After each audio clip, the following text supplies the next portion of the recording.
오늘 이 예배를 통해 우리에게 주시는 하나님 언약의 말씀은 구약성경 사무엘상 10장 1절에서 9절까지의 말씀입니다. 사무엘상 10장 1절에서 9절까지의 말씀을 제가 봉독합니다. 이에 사무엘이 기름병을 가져다가 사울의 머리에 붓고 입맞추며 이르되 여호와께서 내게 기름을 부으사 그의 기업의 지도자로 삼지 아니하셨느냐. 내가 오늘 나를 떠나가다가 베냐민 경계 셀사에 있는 라헬의 묘실 곁에서 두 사람을 만나리니 그들이 내게 이르기를 내가 찾으러 갔던 암나귀들을 찾은지라. 내 아버지가 암나귀들의 염려는 놓았으나 너희로 말미암아 걱정하여 이르되 내 아들을 위하여 어찌하리요 하더라 할 것이요. 내가 거기서 더 나아가서 다볼 상수리 나무에 이르면 거기서 하나님을 배우려고 베델로 올라가는 세 사람을 만나리니 한 사람은 염소 새끼 셋을 이끌었고 한 사람은 떡 세 덩이를 가졌고 한 사람은 포도주 한 가죽 부대를 가진 자라. 그들이 내게 문안하고 떡 두 덩이를 주겠고 너는 그의 손에서 받으리라. 그 후에 내가 하나님의 산에 이르리니 그곳에는 블레셋 사람들의 영문이 있느니라. 내가 그리로 가서 그 성읍으로 들어갈 때에 선지자의 무리가 산당에서부터 비파와 소고와 저와 수금을 앞세우고 예언하며 내려오는 것을 만날 것이요. 내게는 여호와의 영이 크게 임하리니 너도 그들과 함께 예언을 하고 변하여 새 사람이 되리라. 이 징조가 내게 임하거든 너는 기회를 따라 행하라. 하나님이 너와 함께 하시느니라. 너는 나보다 앞서 길갈로 내려가라. 내가 내게로 내려가서 번제와 화목제를 드리리니 내가 내게 가서 내가 행할 것을 가르칠 때까지 7일 동안 기다리라.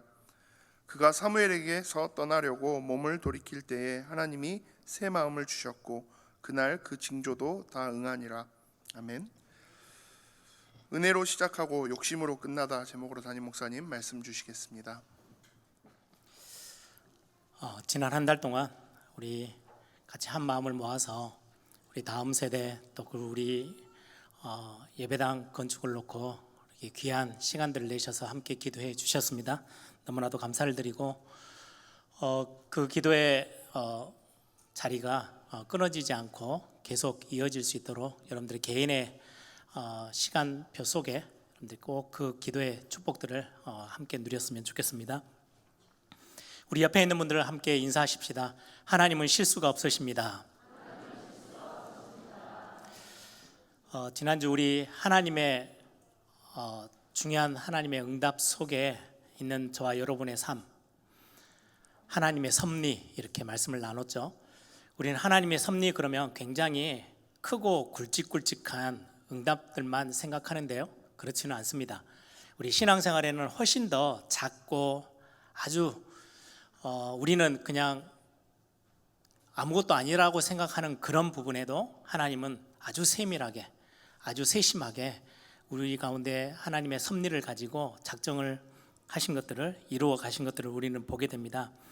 여러분들 우리가 아주 사소하다고 생각하는 부분까지도 하나님은 하나님의 자녀들의 삶을 놓치지 아니하시고 실수 없게 하나님의 작정하신 그 계획하심 속으로 우리를 인도하고 계심을 오늘 또 믿고 그 하나님 앞에 또 오늘 예배하는 시간입니다. 우리 옆에 있는 분들 한 번 더 인사하십시다. 오늘 하나님이 준비하신 은혜, 새 은혜를 누립시다.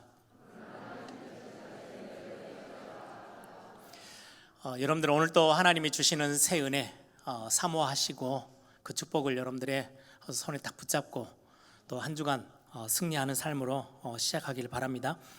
성경에 보면 우리 이 땅에 있는 사람들을 세 가지로 나누어서 설명하고 있어요.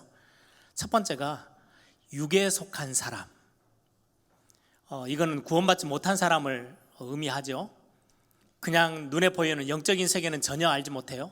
또 하나님은 영이신데 그 하나님이 어떤 분인지도 전혀 인지하지 못하고 그냥 육신의 것, 육적인 것들만 붙잡고 살아가는 사람을 보고 성경은 육에 속한 사람, 구원과는 전혀 관계없이 이 땅에 살아가는 사람을 보고 육에 속한 사람이라고 성경은 말씀합니다.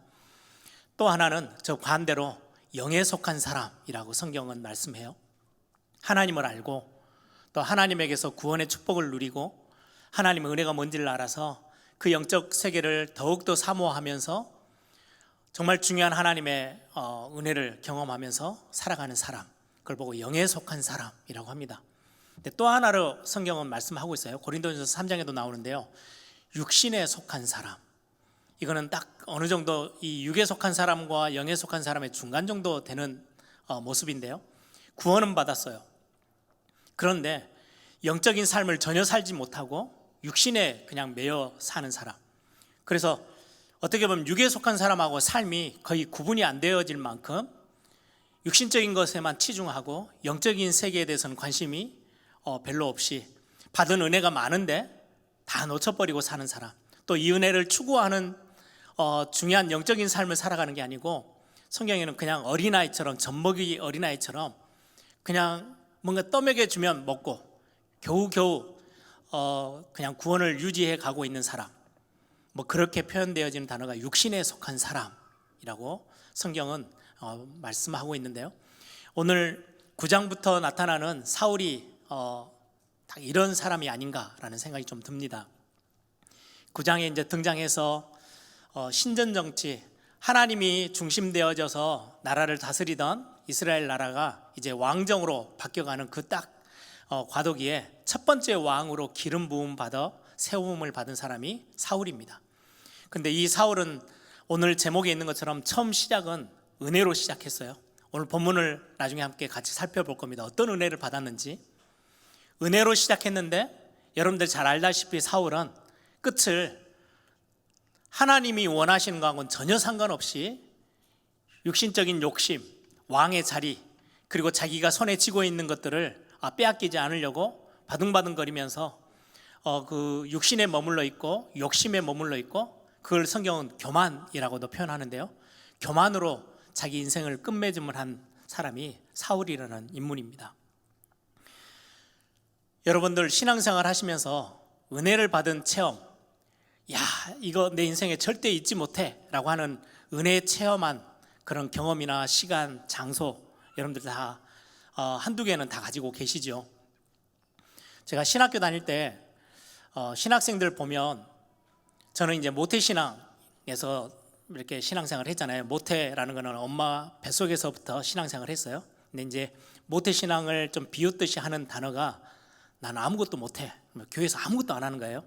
그래서 모태신앙 이렇게 별명을 붙이기도 하는데, 저는 그렇게 크게 뭐 대단한 은혜 막 이런 것들이 없이 살다가 신학교를 갔어요. 근데 신학교를 갔더니요, 거의 뭐 파란만장한 삶을 살던 사람들이 신학교에 많이 와 있더라고요. 거의 뭐 병원의 중환자실에 실려갔다가 하나님 두 손발 다 들고 하나님 저를 써주십시오 해가지고 신학교 온 사람도 있고요. 정말 간증거리가 될 만한 그런 어떤 은혜의 경험들 가지고 신학교 오는 사람들이 꽤 있었어요. 그걸 보면서 가끔은 저 사람들 참 부럽다 뭐 이렇게 생각한 적도 있었는데요, 우리의 신앙에 어떤 그런 굉장히 특별한 은혜를 경험한 시간들이 여러분들 있죠. 어떤 분은 구원받았을 때 우리는 그냥 구원 복음 듣고 영접하고 나 하나님의 자녀구나 뭐 그렇게 덤덤하게 넘어가시는 분들도 있지만, 구원받던 그 시간표가 너무 생생하게 기억될 만큼 큰 은혜를 경험한 분들도 있을 거예요. 또 어떤 분들은 구원받고 신앙생활 하다가 복음에 대한 깊은 것을 잘 모르고 있다가 1차 합숙훈련 가가지고 인생이 완전 이런, 그리스도가 이런 말이었어 막 하면서 엄청 충격적인 그런 훈련이 되어져서 삶을 완전히 바꾸셨던 분들도 계실 거예요. 어떤 분들은 우리 렘넌트들 중에는 뭐 수련회 때 은혜를 받고, 또 어떤 분들은 질병 때문에 막 하나님 앞에 매달리다가 치유받으면서 하나님의 은혜를 경험하고 신앙생활을 더 깊은 자리까지 나아가는 분들, 뭐 이런저런 사건, 사고들, 여러 가지 문제들, 여러 가지 일들 앞에서 하나님의 은혜를 경험한 분들이 꽤 있을 겁니다. 저도 제 이제 메시지를 정리하면서 제 자신을 이렇게 돌아보니까 신학교 가기 전까지만 해도요, 그냥 이렇게 덤덤했어요. 뭐 교회에서 부흥집회하면 가끔 조금 은혜 받고 하나님 살아계시는 거구나 뭐 이렇게 느꼈던 제 신앙생활이, 신학교를 가서 복음을 사랑하고 정말 하나님께 예배하고자 하는 학생들이 이렇게 모여져서 매주마다 찬양 예배를 함께 하게 됐어요. 저는 그게 제 인생에 굉장히 큰 저를 변화시킨 큰 전환점이 되기도 했어요. 제가 그냥 알고 있었던 성경 이야기로만 듣고 설교로만 들었던 하나님이 이 하나님이 나를 사랑하시고 나를 하나님이 은혜를 베푸시고 나를 버리지 아니하시고 끝까지 책임지시고 이런 하나님의 성품들, 이 하나님이 나를 얼마큼 사랑하는지 뭐 이런 것들을 예배하는 중에, 찬양하는 중에 알게 되고 고백하게 되고, 그래서 매주 찬양 예배 하는데 제 기억에 거의 눈물을 흘리지 않은 적이 없었던 것 같아요. 어떻게 보면 그 은혜가 커서 지금 여기까지 하나님의 은혜가 저를 끌고 왔던 것 같아요. 그런 어떤 기억들이 좀 나고요. 또 하나는 제가 청소년 수련회를 이렇게 대학 신학교 다니면서 심부름하고 같이 스텝도 하고 막 일을 했는데요. 청소년들 집회 꽤 많은 숫자, 거의 1,000명 가까이 되어지는 청소년들이 이제 학교에 모여서 수련회를 하는데, 그날 저는 선명하게 기억이 나요.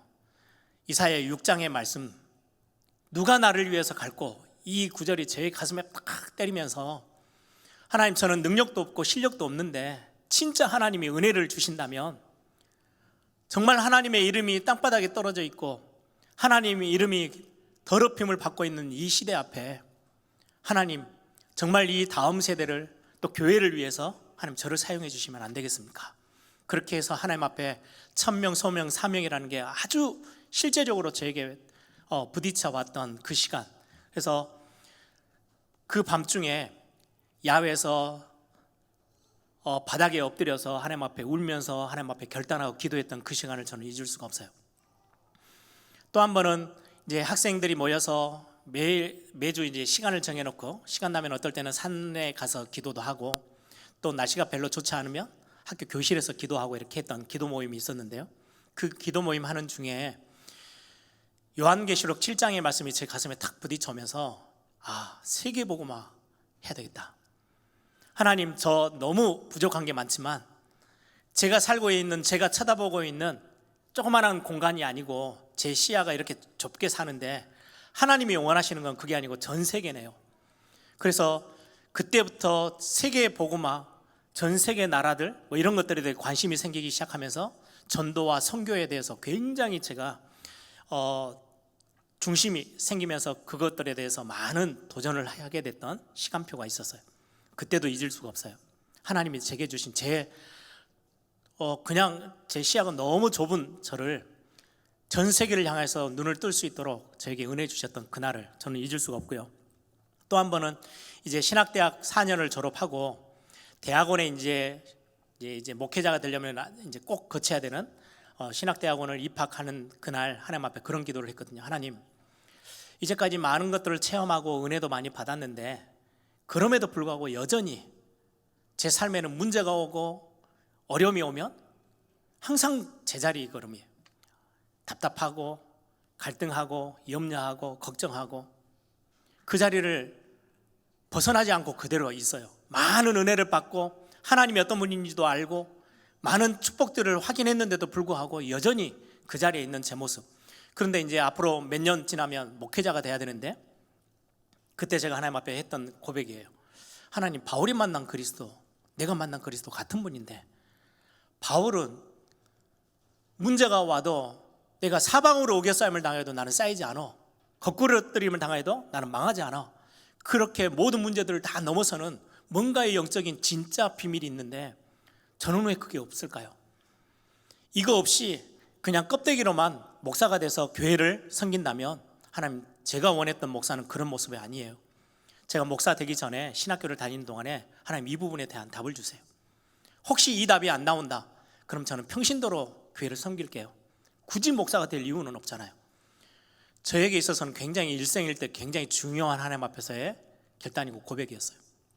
그러던 중에 신학교를 다닐 때요, 말씀을 묵상하고 말씀 듣고 이렇게 하는 말씀 읽고 이렇게 하는 중에 갑자기 제 가슴에요, 말씀이 읽다가 묵상하다가 깨달아졌어요.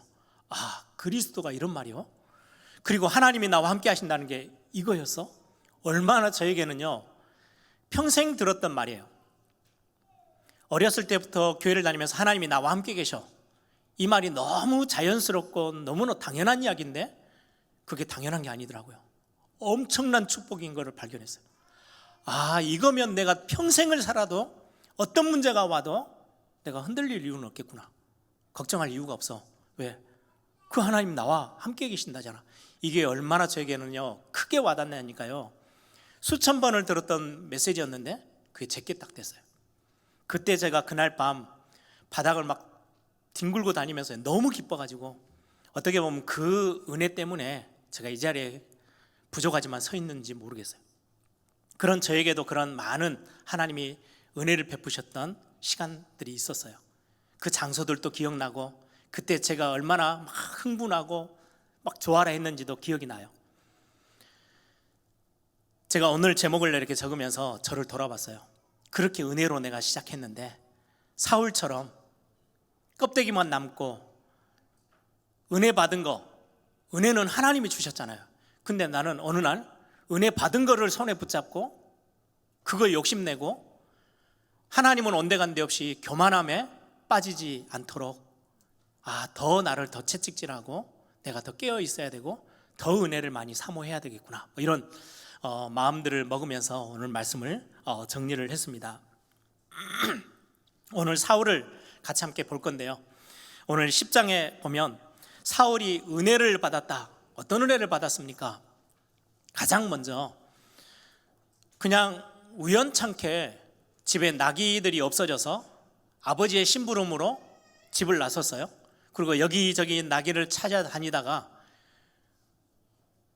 그냥 보통 선지자도 아니고 시대를 바꾸고 있는 하나님 앞에 완전히 사로잡혀 있는 선지자 사무엘을 만나게 돼요. 은혜 중에 은혜예요. 그렇죠? 아니 어쩌다가 사무엘을 만났어요. 그런데 그 사무엘을 만남으로 끝나는 게 아니고 하나님이 말씀하는 겁니다. 사무엘을 통해서.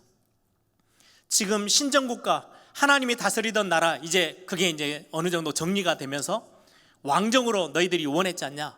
왕을 세워달라고 요구했는데 하나님이 너를 첫 번째 왕으로 기름 부어 세우려고 한다. 그래서 사무엘이 사울의 머리에 기름을 부어요. 그게 오늘 1절의 말씀이에요. 이에 사무엘이 기름병을 가져다가 사울의 머리에 붓고 왕으로 세우는 기름 부음을 맛보게 돼요. 이게 어떤 일입니까? 상상도 하지 못했고 생각도 못한 거예요. 이거는 아니 내가 어떻게 이스라엘 나라의 왕이 돼? 하나님이 우연하게 자기 집에서 나와서 나귀 찾으러 돌아다니던 왕이 되려고 찾아간 것도 아니에요. 왕을 준비한 것도 아니에요. 어느 날 아무 자격 조건 없는데 사울을 하나님이 택하셔서 기름 부어 세우셨어요.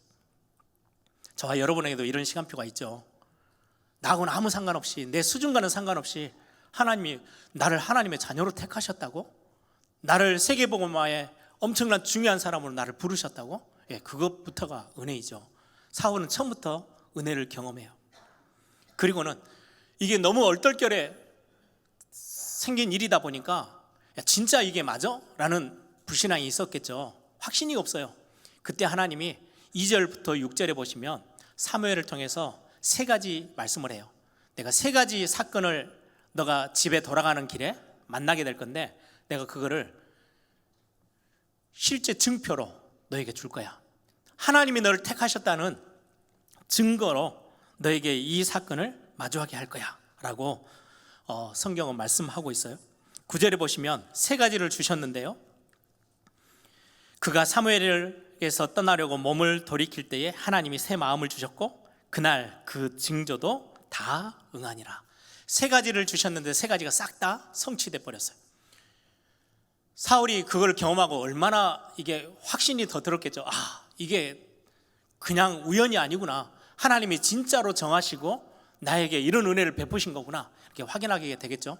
그게 이제 2절에 첫 번째 징조가 나오는데요, 너가 이제 사무엘을 떠나서 집으로 가는 첫 번째 길목에 베냐민 지파가 살고 있는 그 땅, 그 딱 경계선에 라헬의 묘실이라는 말은 묘예요. 라헬의 묘. 지금 같은 경우 우리 한국은 땅에다 묻지만은 그 당시 때는 뭐 이렇게 동굴 같은 거 이렇게 해서 그 안에 시신을 넣고 이렇게 하는 묘실, 라헬이 묻혀 있는 묘실을 지나가게 될 건데 거기에서 2 사람을 만날 거야. 2 사람은요 한 사람이면 이게 증인이 안 돼요. 네, 법적으로도 두 사람이 보면 이상이 보면은 증거가 되는 거예요. 그러니까 증인 두 사람을 만나게 될 거야. 그 사람들이 만나면 너가 거기서 그 사람들이 하는 말이 나기는 찾았으니까 걱정하지 마라. 그리고 아버지가 지금 너를 걱정하고 있다라는 말을 듣게 될 거야. 근데 진짜로 그 말을 들어요. 그게 첫 번째 증표예요. 또 하나의 징조는 그리고는 라헬의 그 묘시를 지나서 가더니 오늘 여기 보니까 다볼의 상수리 나무, 그 나무 밑을 지나면 베델로 올라가는 예배자 세 사람을 만나게 될 거야. 염소도 끌고 가고 포도주도 들고 가고 하나님 앞에 드릴 제물이죠. 제사 지내러 가는 예배자들의 모습이에요. 그리고는 떡 세 덩이를 들고 가는 사람을 만날 건데 그 중에 떡을 가진 자가 너에게 두 덩이를 줄 거야. 근데 진짜로 그게 성취돼요. 그리고는 사무엘이 마지막 징조를 예언해 줍니다. 그리고 나서 너가 이제 집 가까이 갔을 때 하나님의 산이라고 이름되어진 곳을 지나가는데 거기에는 많은 선지자의 무리들을 너가 만나게 될 건데 그들이 여러 가지 악기를 막 치면서 하나님을 찬양하고 하나님의 말씀을 막 예언하고 말씀을 같이 함께 포럼하고 단순히 예언이란 말은 미래를 이렇게 예측해서 이렇게 점쟁이들이 하는 것처럼 그런 걸로 그치지 않고요. 찬양하는 거, 말씀을 포럼하고 같이 말씀을 외우고 말씀을 나누고 선포하고 이 모든 게 예언이란 단어의 구약의 단어거든요. 그런 선지자의 무리를 만나게 될 건데 그때 너에게 하나님의 영이 크게 임해서 너도 같이 그 선지자의 무리에 끼어서 예언하고 찬양하고 그렇게 할 거야. 성령의 충만함을 경험하게 될 거야 라고 이야기를 해줬어요. 근데 실제로 그 일이 벌어진 것들이 오늘 성경에 나와 있죠. 하나님이 이런 어떤 굉장한 사울에게 삶에 굉장한 중요한 확신을 가져다주는 사건들을 경험하게 해요. 은혜 중에 은혜예요. 저는 이 사건 중에 하나 라헬의 묘시를 처음에 그 증조로 주시잖아요. 증표로 주시는데 왜 하필이면 라헬의 묘시를 지나가게 하셨을까? 거기서 하나님의 은혜를 경험하게 하셨을까? 사울은 거기에 도달했을 때 어떤 생각이 들었을까라는 걸 좀 잠깐 보면서 배경을 보니까요. 여러분들 라헬이 누군지 아시죠? 야곱의 아내예요. 야곱이 너무 사랑했던 아내. 그런데 라반이라는 외삼촌집에 가서 딱 봤더니 둘째 딸이 마음에 든 거예요. 그 둘째 딸이 라헬이에요. 그래서 막 7년을 고생해서 딸을 달라고 해가지고 결혼하고 첫날 밤을 보내고 딱 아침에 눈을 떴더니요 라헬이 아니고 레아네요. 그래서 삼촌이 뭐라고 속였냐? 우리 집에는 둘째 딸부터 결혼시킬 수 없어. 그래 첫째 딸을 먼저 데리고 가고 너가 7년을 더 고생해서 둘째 딸을 데리고 가. 그 사건의 주인공이 됐던 여인이 라헬이라는 여인이에요. 라헬이 요셉을 낳았죠. 그리고 베냐민을 낳았어요. 이게 라헬의 일생이에요. 그런데 여러분들 사울은 누구 지파 사람이에요? 베냐민 지파 사람이에요. 자기의 조상, 자기의 저 위에 때 어머니죠. 라헬이 죽은 묘를 지나는데 무슨 생각이 들었겠어요? 베냐민을 낳다가 라헬이 죽었거든요. 여러분 요즘도 그런 게 있죠. 아이를 살릴 거냐 어머니를 살릴 거냐. 어머니를 살리면 아이가 죽어요. 아이를 살리려면 어머니가 죽어야 되고 어머니를 살리려면 아이가 죽어야 돼요. 이제 아이가 태어날 때 너무 위험한 순간이어서 둘 중에 하나를 결정해야 될 때 그때 라헬이 죽고 베냐민이 살았어요. 하나님의 진짜 은혜가 있었던 현장이에요. 저는 이 본문을 보면서도 또 다른 생각이 들었어요. 다른 게 하나가 연상이 됐어요. 우리가 죄로 인하여서 이 땅에서 죽어야 되는데 그리스도께서 우리를 대신해서 살리시고 십자가에서 본인이 죽으셨어요. 하나님이 독생자 아들을 대신해서 죽이고 우리를 살리셨어요. 저는 이 장면이 딱 떠올랐어요. 라헬의 묘실에서 사울이 느꼈던 거, 우리는 라헬이 죽지 않았으면 우리는 없어. 이 땅에 없는 존재야. 베냐민 지파 자체가 없는 존재예요. 그런데 라헬의 죽음 때문에 베냐민 지파가 이 땅에서 살 수 있는 은혜를 누리고 있잖아요. 또 하나, 베냐민 지파는 사울이 고백했던 것처럼 12지파 중에 가장 작은 지파입니다. 그 중에 사울의 가문, 기스의 가문은 우리는 그 중에도 더 작습니다. 뭐 이렇게 고백하는 게 나와요. 베냐민 지파는요, 왕이 될 수 있는 가문이 아니에요. 사사기 마지막 부분을 보시면, 성경 읽기 하시면서 사사기서를 읽으셨을 건데요, 사사기 마지막 부분에 보시면 큰 사건 하나가 생겨요. 외부의 적과의 싸움이 아니고 이스라엘 백성들끼리, 지파들끼리 싸움이 벌어지는데요, 레위 사람 첩 한 사람이 베냐민 사람들을 땅에 넘어왔다가 그 사람들 몇몇에게 의해서 강간을 당하고 죽임을 당해요. 그 사건 하나가 대대적으로 이제 막 커지면서 내전이 일어나요. 11지파가 똘똘 뭉치고 베냐민 지파와 싸움을 벌여요. 그리고는 베냐민 지파를 거의 전몰시키다시 다 끝내버려요. 그래서 싸우러 나온 용사들이 다 죽고 딱 600명 남았어요. 이게 베냐민 지파예요. 그래서 이스라엘의 베냐민 지파의 사람이 왕이 된다, 이건 말도 안 되는 이야기예요. 11지파가 완전 이를 갈고 있는 지파고요, 그것 때문에 거의 베냐민 지파를 몰살을 시키고 쑥대밭 만들어버렸던 사건이 얼마 전에 있었거든요. 그런 베냐민 지파의 사람 사울이 내가 하나님 앞에 기름을 부음을 받고 왕으로 된다고? 그 라헬의 묘시를 지나가면서 무슨 생각을 했을까요? 야, 이거는 하나님이 정말로 작정하시고 부으시는 은혜가 아니면 불가능한 거예요. 큰 하나님의 은혜를 경험한 부분이죠. 그런데 그걸 더 나아가서 나중에 17절에서 27절에 보시면 제비뽑기 하는 과정이 나와요. 오늘 본문은 제가 9절까지만 읽었는데 오늘 10장 전체의 내용에 뒷부분은 이제 사무엘이 사울에게 기름을 부어 세우고는 집으로 돌아가라 하고는 사울이 사무엘과 있었던 그 일은 딱 입을 닫았어요. 아무에게도 말하지 않아요. 가족에게도 말하지 않아요. 그리고 사무엘은 미스바로 모여서 모든 지파, 12지파의 모든 사람들 중에 이제 왕을 뽑아야 되겠다, 제비뽑기 할 테니까 1000명씩, 한 지파당 1000명씩, 그럼 거의 12,000명이 모여 있겠죠. 어마어마한 무리가 모였어요. 거기서 이제 제비뽑기를 하게 된 거예요. 뽑았는데 베냐민 지파가 뽑혀요. 그리고는 그 기스의 아들 사울이 최종적으로 왕으로 뽑힘을 당해요. 왜 이렇게 하셨을까요? 지금 사울에게는 엄청난 확신이 드는 거예요. 아니, 세 가지 그 징조까지 다 봤어요. 그럼에도 불구하고 내가 지금 왕이 된다고 나서면 사무엘 선지자가 기름을 부었다 할지라도 이거는 도저히 있을 수 없는 일인데, 하나님이 그 부분을 완전히 바꿔버릴 수 있도록, 아무도 불평불만 하지 못하도록 하나님 제비뽑기로 사울을 딱 뽑으세요. 제비뽑기 하는데 눈 하나 깜짝하지 않는 사람 딱 한 사람 있었을 거예요. 누구요? 사무엘이에요. 사무엘은 알고 있어요. 자기가 이미 하나님이 명하셔서 기름 부었거든요. 결국은 제비뽑기가 어디로 갈지도 알아요. 그 속에 하나님의 섭리와 하나님의 작정하심이 있을 걸 너무 잘 알고 있는 거죠. 이런 엄청난 것들을 경험했어요. 왜 제비뽑기를 했냐? 성경은 제비뽑기에 대해서 이렇게 설명하고 계세요. 잠언 18장 18절에 보시면 제비 뽑는 것은 다툼을 그치게 하여 강한 자 사이에 해결하게 하느니라. 하나님의 방법 수만 가지가 있는데요, 제비 뽑기 하는 방법, 왜? 다툼이 일어나지 않게 하려고. 이스라엘 나라에 이제 첫 번째 왕을 뽑는데 서로 이제 누가 왕이 될까 얼마나 겨루고 있었을 거예요. 베냐민 사람은 아예 뭐 그 자리에 들어올 수도 없고요.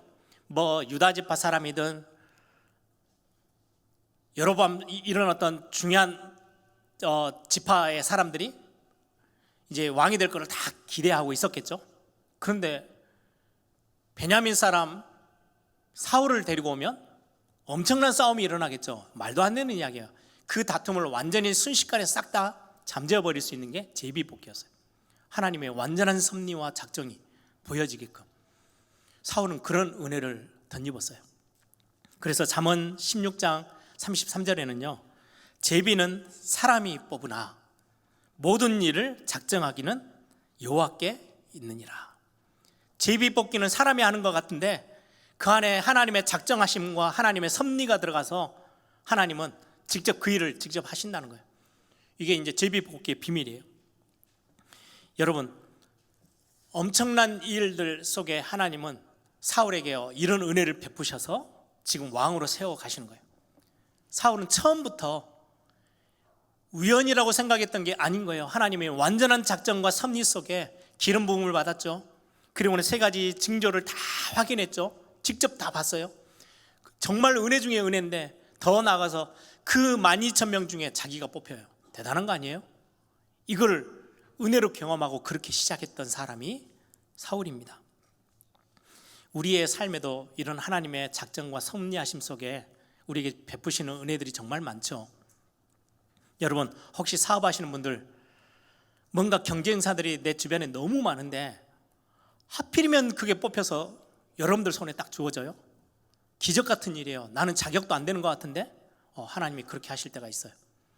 우리 청년들 취직하려고 막 이력서 넣고 이렇게 하는데 수백 명 경쟁하는 사람들이 주변에 다 있는데, 아니 나는 안 될 걸 생각했는데 탁 뽑혔어요. 하나님은 뭐라고 말해요? 사람이 뽑는 거래요. 그런데 그 너머에는 하나님의 작정과 하나님의 섭리하심이 분명히 있다라고 성경은 말씀해요. 도저히 이건 불가능한데요. 왜 이런 일을 내게 하나님이 은혜로 주신 겁니까? 하나님이 필요로 해서, 하나님이 원하시는 게 있어서. 누구에게 이런 응답을 주십니까? 하나님의 은혜를 사모하고 하나님을 사랑하는 자에게 하나님이 베푸시는 작정과 섭리하심입니다. 그래서 기도하라는 거예요. 하나님, 일용할 양식을 구하고 정말 어렵지만 하나님의 응답을 구하고 하나님의 은혜를 구하는 기도의 자리에 머물러 있는 게 이런 응답들을 확인하는 굉장히 중요한 시간표가 되는 거죠. 그래서 여러분들 응답을 바라면서 기도하세요. 질병을 놓고도, 여러분들의 산업을 놓고도, 여러분들 직장 취직을 놓고도 이런저런 많은 것들, 사건 사고 속에 여러분들이 하나님의 응답을 구하는 기도들을 여러분들 놓치지 말기 바랍니다. 하나님이 필요로 할 때, 하나님이 원하시는 그 시간표에 저와 여러분에게 사람들이 행하는 것처럼 보이지만 그 너머에는 반드시 하나님의 손길이, 하나님의 섭리가 있음을 성경은 말씀하고 있어요. 그런데 제가 신학교 시절에도 보면 그렇게 은혜 받아서 막 얼마나 뜨겁게 신앙생활하는 제 같이 함께 주변에 있던 사람들이 있는데요, 뒤돌아보면 지금 시간표에 보면 거의 불신자 수준으로 교회도 다니지 않고 신앙을 다 잃어버리고 놓쳐버린 친구들이 꽤 있어요. 그래서 신학교 때 그런 농담반, 진담반, 교수님들도 이야기하고 위에 있는 선배들이 했던 이야기들이 있어요. 굉장히 이렇게 뼈아픈 이야기인데, 신학교 1학년 딱 들어오면요, 아직 신학교 1학년생이죠. 아무것도 몰라요. 1학년 때는 신학을 가르쳐 주지도 않아요. 그냥 일반 교양 과목 대학에서는 가르치거든요. 당연히 해야 될 상식적인 거. 근데 이미 목사 다 돼버렸어요. 1학년은 목사, 2학년 되면은 집사. 조금 믿음이 좀 떨어진 거죠. 3학년 되면 평신도, 이제 새 가족이 됐어요. 4학년 되면 불신자가 된대요. 그런 이야기가 있어요.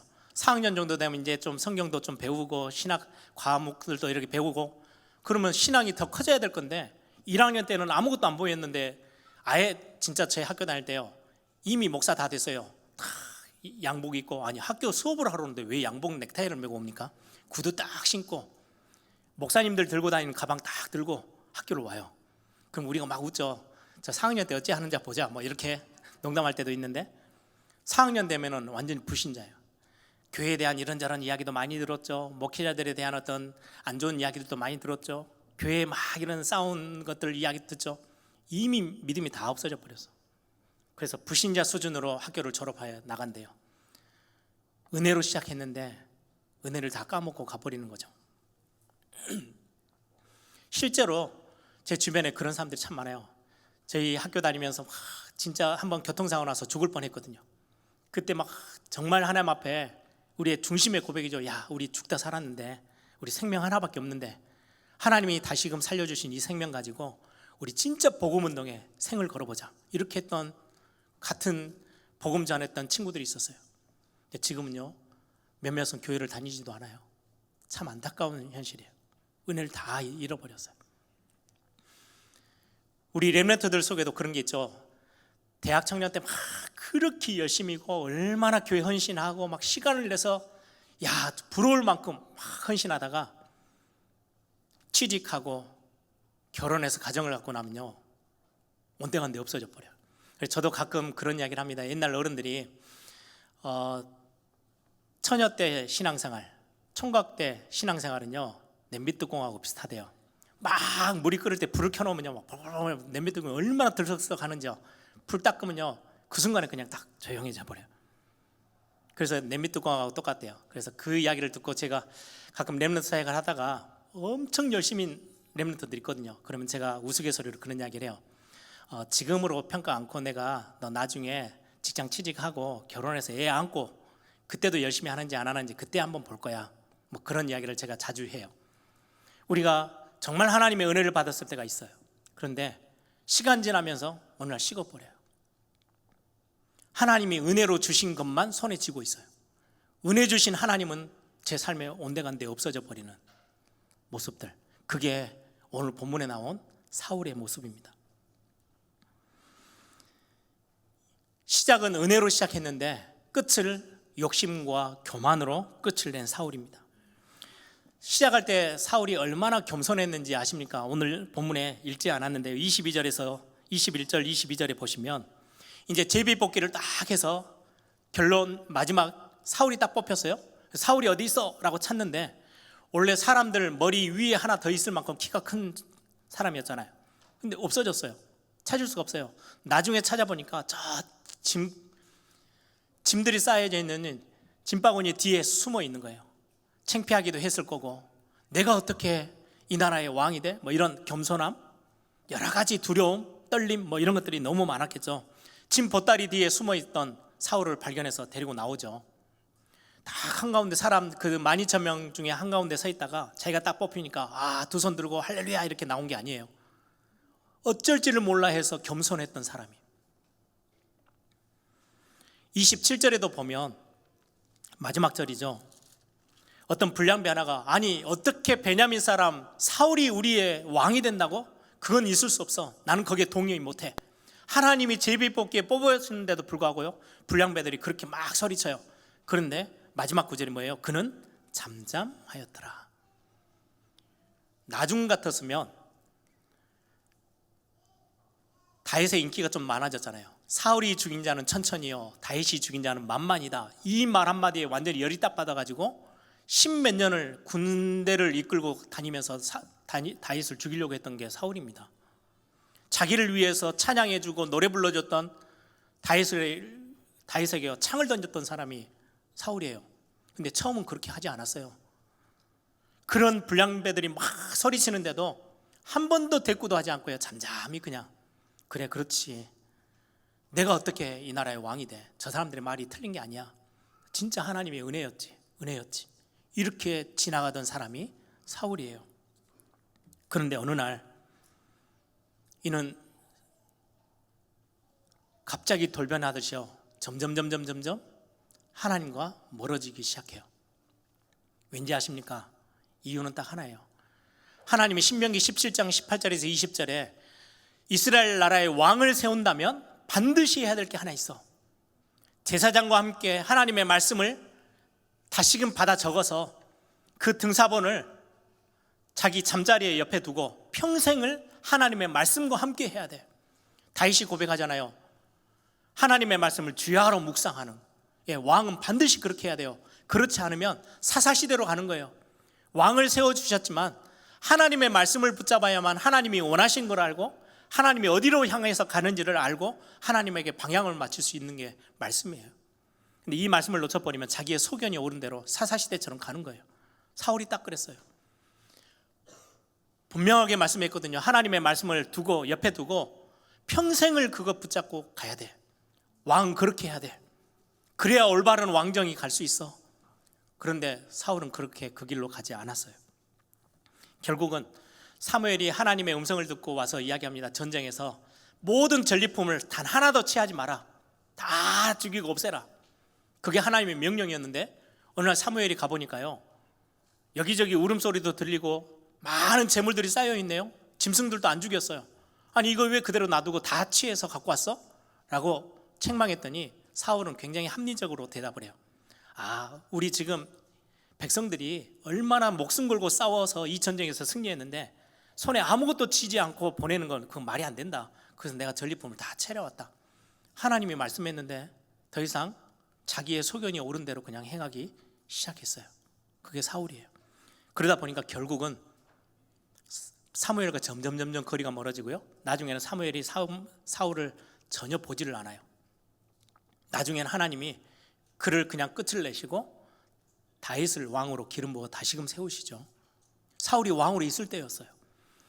결국 하나님의 말씀은 온데간데 없고 하나님이 은혜로 주신 것, 왕권, 왕의 자리, 왕궁 이런 것들을요 욕심내서 끝까지 붙잡고 그것 지키려고 말씀과 하나님은 온데간데 없어져 버렸어요. 그게 사울이에요. 결국은 하나님과도 상관없이 신접한 여인을 쫓아다니면서 그 말을 막 쫓아다니면서 들었던 게 사울입니다. 결국 하나님이 후회하시죠. 내가 왕으로 세운 거 후회해. 이렇게 인생을 끝을 낸 게 사울입니다. 우리는 어때요? 우리도 어떨 때는 하나님이 은혜로 주신 것, 은혜로 받은 것들인데요 거기에 그냥 매여 있어요. 그리고 하나님은 어디 가신지 모르겠어요. 하나님 앞에 은혜 받아서 엄청난 풍성한 축복을, 응답을 누리고 있어요. 그 응답 때문에 이거 안 놓치려고요 막 바둥바둥하면서 살다 보니까 어느 날 예배 생활도, 기도 생활도, 하나님도, 말씀도 다 놓쳐버려요. 이게 사울이에요. 저는 이 말씀을 묵상하면서 메시지로 정리하면서 세계교회, 한국교회 받은 은혜가 얼마나 큽니까? 특히 한국교회 정말 어려웠던 시대예요. 일제강점기 시대, 전쟁을 통해서 정말 어려웠던 이 시대 앞에 하나님은 한국교회에 큰 은혜를 베푸셨어요. 그래서 전 세계 나라가 한국교회를 보면서 부러워할 만큼 많은 부흥과 응답을 누렸던 게 한국교회예요. 그런데 어느 날 하나님이 응답으로 주셨던 거, 눈에 보이는 세상에서 대단하다고 보이는 거, 그것 붙잡고 교회 안에 얼마나 많은 싸움이 있는지, 하나님은 온데간데 하나님의 영광은 어디가 있는지 모를 만큼 많은 것들을 놓쳐버리고 있는 한국교회. 저는 이 시간표에 하나님이 코로나 팬데믹을 주신 것은 이유가 있다고 분명히 저는 확신해요. 우리 회복해야 돼요. 저는 또 하나, 하나님의 말씀을 놓쳐버리면 결국은 하나님과 멀어지게 돼 있어요. 사울이 그러했던 것처럼. 저는 모태신앙으로 자라왔어요. 여러분들 성경에 씨 뿌리는 비유에 길가밭 있죠? 길가는요 발로 하도 밟고 다녀가지고요 딱딱하게 이제는 굳어버렸어요. 씨앗을 항아리로 갖다 부어도요 단 하나도 열매를 맺지 못해요. 너무 많은 메시지를 들었어요. 너무 딱딱하게 굳었어요. 오늘 저 메시지 날 그거 알고 있어. 저렇게도 해석할 수 있네. 저렇게도 메시지를 목사님이 또 돌려서도 하시네. 메시지를 듣기는 하는데요 길가밭이에요. 하나도 들어오지 않아요. 왜? 어렸을 때도 너무 많은 걸 들었거든요. 제가 교역자 생활하면서 제 자신에게 하나님 앞에 굉장한 메시지를 항상 던졌던 게 그거예요. 교역자 생활하면 신학교도 나왔죠. 성도님들보다는 성경에 대해서 조금 더 많이 안다라는 그런 잘못된 착각 속에 메시지 들으면서 은혜를 못 받아. 예배가 안 돼. 교회 일 열심히 해요. 일은 하는데 하나님은 온데간데 없어. 저는 이런 오류에 빠지면 절대 안 되는구나. 정말 하나님의 은혜 주신 거, 말씀이 사모되어지고 시간 지나면 지날수록 하나님의 말씀이 더 궁금하고 더 기대되고 더 하나님의 은혜를 사모하는 그 자리에 있어야 되는데 자꾸 뒤로 멀어지는 거, 이거는 정말로 사단이 하는 거야. 제 스스로에게 그 메시지를 던지지 않으면요 저도 어쩔 수 없이 그리 가는 거예요. 신앙생활 오래 한 교회 안에 있는 많은 직분자들, 그렇죠, 많은 것들을 놓쳐버릴 수밖에 없어요. 결국은 하나님이 원하시는 길을 가지 않고 자기의 소견이 옳은 대로 가요. 자기 생각이 옳다고 생각하면 그것대로 막 밀고 가요. 그러면 어떻게 하면 하나님의 은혜 받은 거 그걸 그대로 유지하면서 지속해서 그 은혜 속에 거할 수 있을까요? 세 가지만 여러분들 딱 참고하세요. 첫 번째입니다. 은혜를 사모하세요. 예배하러 오시면서 하나님 오늘 나에게 은혜를 주십시오.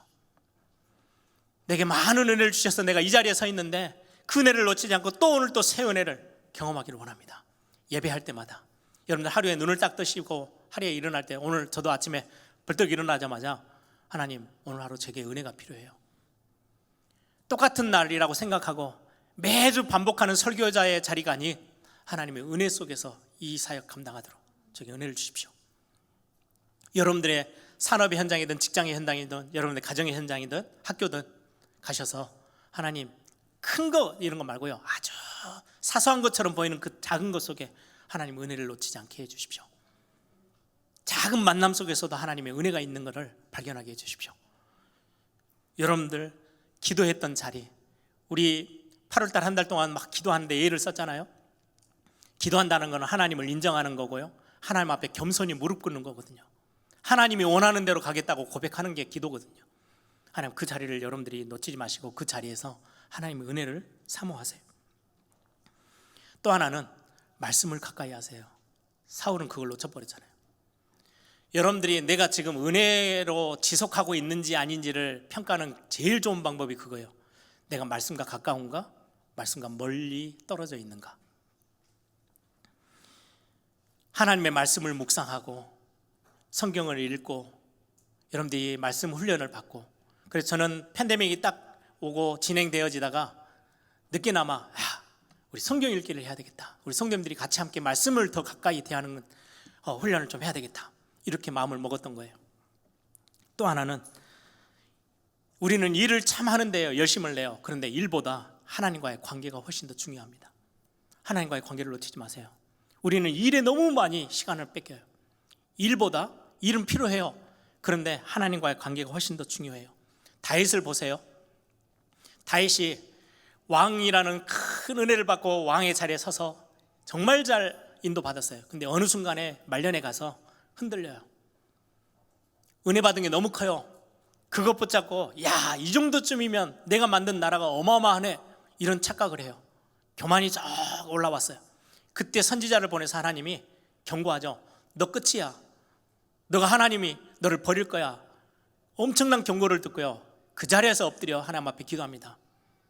그 다윗의 고백이 어떤지 아세요? 하나님 다 빼앗아가도 괜찮아요. 딱 하나만, 절대 이것만큼은 빼앗지 마세요. 어떤 거예요? 주의 영을 내게서 거두지 마십시오. 왕도 다 빼앗아가도 되고 내가 가진 물건도 다 뺏겨도 괜찮아요. 하나님이 나와 함께 됐던 이 관계만큼은 하나님 끊지 마세요. 하나님의 영이 나를 떠나버리면 나는 그냥 끝입니다. 다른 건 다 가져가셔도 되는데 주의 영을 내게서 떠나지 말게 하옵소서. 이게 다윗이, 그래서 하나님이 다윗을 참 기뻐하셨던 것 같아요. 하나님과의 관계를 정말 소중하게 여겼던 다윗. 여러분, 전도와 선교 사역이 하나님의 마음 때문에 여러분들 하기를 바랍니다. 하나님을 사랑하는 것 때문에, 하나님을 경외하는 것 때문에. 그래서 여러분들 오늘 제목에 있는 것처럼 은혜로 시작한 사역, 또 은혜로 시작한 우리의 신앙생활과 우리의 삶, 끝까지 은혜를, 말씀을 붙잡고 은혜 속에서 인도받는 저와 여러분이 되기를 소망합니다.